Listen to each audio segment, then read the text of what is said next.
Here I have a magic 8 ball that I made.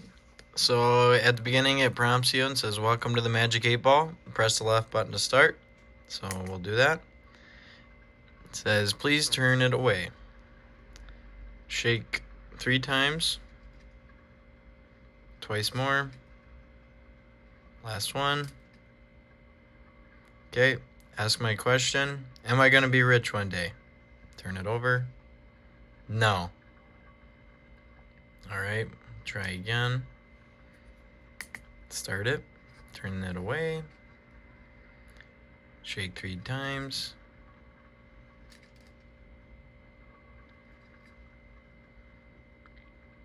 Are you sure I'm not going to be rich? Oh, we might have a chance. Try it one more time.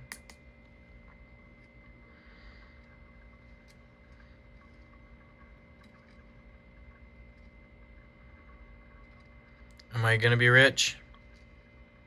Yay! Look at that. And then it just keeps repeating that over and over. Just thought I'd explain it real quick before I turn this in.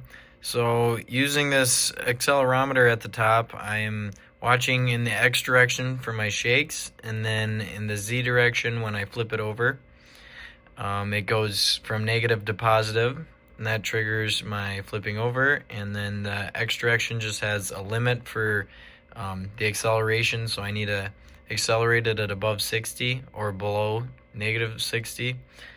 That's just back and forth which direction. Other than that, the LED will turn green if it is a good fortune, red if it's a bad fortune, and yellow if it's a fortune that doesn't tell you much or is like maybe. So green good, red bad, and yellow try again.